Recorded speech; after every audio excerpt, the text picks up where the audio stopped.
بسم الله الرحمن الرحيم. داودياش قيمها بدل كسو دواده مركله iyo barnaamijkeeni barashada Ilaahay iyo bisha barakeysan Ramadaan waxaanu kusoo gudu jirnay qaacidooyinkeena kaga waramanay magacaanta Ilaahay subhanahu wa ta'ala. Qaacidada toddobaad in maanta qaadanayna waxa weeyaan al-ilhaadu fi asmaa'i Ilaahi ta'ala. In la leexiyo oo la beersiyo magacaanta Ilaahay subhanahu wa ta'ala. Al-ilhaad waxa la yiraahdaa waa al-mayl wal leexinti. Macaani badan bay ku soo aroortay laakiin halka saas looga jeedo. Ilaahayna subhanahu wa ta'ala markuu kaga waramayay fi suurati al-a'raaf ee tilmaamay magacaantiisa wanaagsan waxa kamid ahaa inuu yiri walillahi al-asmaa'ul husna fad'uuhu biha wadhar alladhina yulhiduna fi asmaa'i. Marka dadka qaar ba leexiya oo beersiya magacaanta Ilaahay subhanahu wa ta'ala. Marka maanta waxaan qaadanaa in magacaanta Ilaahay sida saxda ay u haystaan aan laga beersin. dadka qaar ba waxay sameeyeen qodobadan soo socda qodobka koobaad in dadka qaar ay diidaan oo inkiraan wixii ay magacaantaasi in tusayna sifaat ah sida ay sameeyeen ahlul ta'til wal jahmiya oo غيره taasina waa nooc kamid ah ilhaadka sida saxdina ay waajibkay waxay ahayd magaca Ilaahay subhanahu wa ta'ala sifada kala lanasa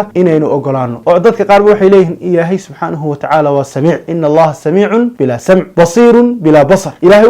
waa mid wax maqlaya Ilaahay waa samiic laakiin inuu leeyahay sifatu sam' sifada wax maqalka oo og yahay oo ka warhayo maqlayo waxa dadku ay siraysanayaan annagu ma sugi karno sababtaas in qaacido kaga soo sheekeynay dadka qaar ba waxay aamineen haddii ay sidaas sugaan inay sugayaan tacaddud aaliha ilaahay fara badan marka mar haddii ay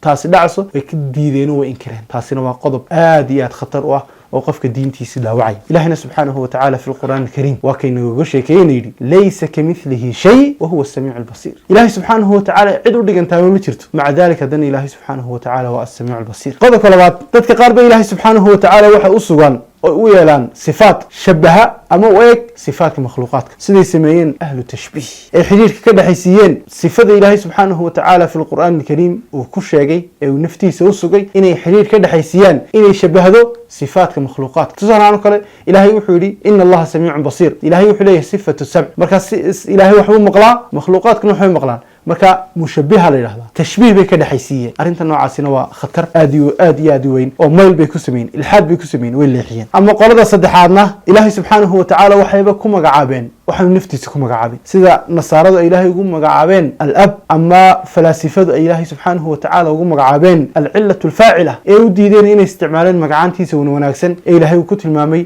walillahi al-asmaa'ul husna fad'uuhu biha marka ilaahay inaad ku magacaawdo waxaan naftiisa ku magacaabin waa nooc kamid ah ilhaadka ilaahay subhanahu wa ta'ala inoo diiday qodobka afraad ama qolada afraad waa in ilaahay subhanahu wa ta'ala laga soo dhambasho laga soo qaato magacaantiisa wanaagsan wax kamid ah qayb kamid ah magaci ilaahay subhanahu wa ta'ala Allah ayaa qayb laga soo qaadanaya markaas